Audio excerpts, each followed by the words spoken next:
So when does a really, really unhappy marriage cross the line and become something else, something the law actually calls cruelty? Today, we're going to dive into a pretty dramatic court case from India, Arvind Kumar Prasad versus Geeta Prasad, that gets right to the heart of that question. It's a wild story of accusations, years of fighting in court, and a final verdict that helps us understand what mental cruelty actually means in the eyes of the law. Okay, get this. This was one of the most shocking things the husband, Arvind, put in his court petition. He claimed his wife, Geeta, was literally performing the rituals of a widow while he was still alive. I mean, wow, that single powerful claim just immediately shows you that this is not your ordinary marital dispute. This relationship was fractured on a whole other level. At the very heart of this case, you've got two completely opposite stories. The court's job wasn't just to rule on some legal technicality. It had to dig through years and years of bitterness to try and find the truth in two versions of a marriage that just could not both be real. And when you look at their claims side by side, it's just stark. The husband basically said the marriage was a total sham from day one, that she insulted him, threatened him. But on the other hand, the wife painted a completely different picture. She said his family was harassing her for dowry and that she was the victim who had to file a formal police complaint, an FIR. He says she tried to harm herself. She says she was just trying to save their marriage. You see, these aren't just little disagreements. They're describing two fundamentally different realities. And, well, this personal fight very quickly exploded into a full-blown legal war. Each side started using the system against the other. She filed those criminal complaints for dowry harassment, which actually led to him being put in jail before he was eventually acquitted. And in return, he fought against her legal move to get a restitution of conjugal rights, which is basically a court order telling a spouse to come back.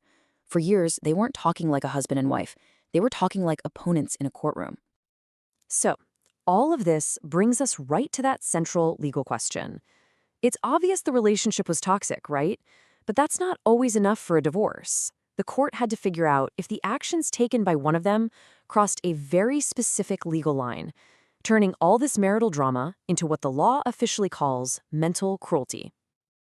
And to answer that question, the judges couldn't just go with their gut.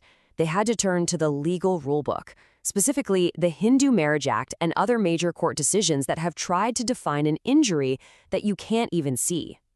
Now, here's the thing you really have to get about mental cruelty under Indian law. It is not about physical violence. It's about a pattern of behavior that is so severe, so damaging, that it becomes pretty much impossible for the other person to keep living in that relationship.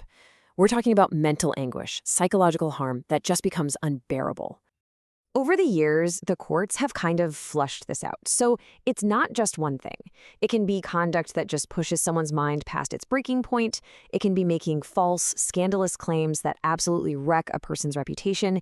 And, this is a big one for this case, it can even be filing legal cases in bad faith. That means you're not really looking for justice, you're just using the courts to harass the other person. Now, here's a twist. The first court to hear this, the family court, actually sided with the wife. They denied the husband's request for a divorce. But of course, this story doesn't end there. The case went up to the High Court, which looked at the exact same set of facts and came to a very, very different conclusion. I mean, just look at this timeline. It is staggering. They had their wedding ceremony in 1997. They only started living together in 1999, and the fighting started almost right away. By the time the High Court gave its final word in 2017, 20 years had passed. This wasn't a marriage that just had a few rough patches. It was a conflict that lasted for pretty much its entire existence. So, how did the High Court get there? Well, first off, they just stated the obvious. After 2 decades of nonstop fighting, this marriage was broken beyond any hope of repair. Second, and this is the real kicker, they looked at the wife's contradictory legal moves. Think about it. How can you genuinely be in court asking for your husband to come back, while at the same time you're in another court appealing his acquittal in that dowry case? The court saw that as straight-up animosity, not a desire to reconcile. So finally, they took a step back, looked at everything together, the scandalous claims, the endless legal battles, and ruled that the cumulative effect of it all was, in fact, mental cruelty. And really, this is what it all boils down to. The court looked past the surface of each legal document and tried to figure out the intent behind it all. It decided that this pattern of behavior wasn't about fixing the marriage. It was designed to punish and harass him.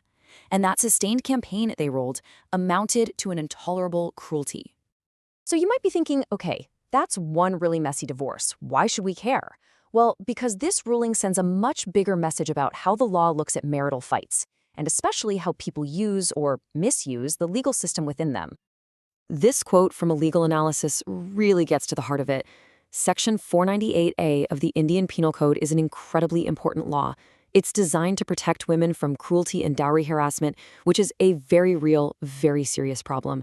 What this judgment shows is that courts are also aware that sometimes it can be misused as a weapon. The court isn't trying to weaken that vital protection at all. It's just making it clear that the law has to be used for justice, not just to harass someone. So what's the bottom line here? What should we take away from all this? First, that using the court system just to strategically harass your spouse can itself be a form of cruelty. Second, that making false, defamatory allegations can absolutely be grounds for a divorce. Third, courts aren't just going to look at one single incident. They're going to look at the whole history, the cumulative effect over years. And finally, the goal of the law is to find a just, fair resolution, not to just let people get rewarded for dragging out legal battles forever. And all of that leaves us with one last, very difficult question. This case really forces us to think about that incredibly fine line between someone who is rightfully using the legal system to protect themselves and seek justice, and someone who is weaponizing that exact same system just to inflict pain. It's a question with no easy answer, and it's one that courts have to struggle with in every single one of these cases they see.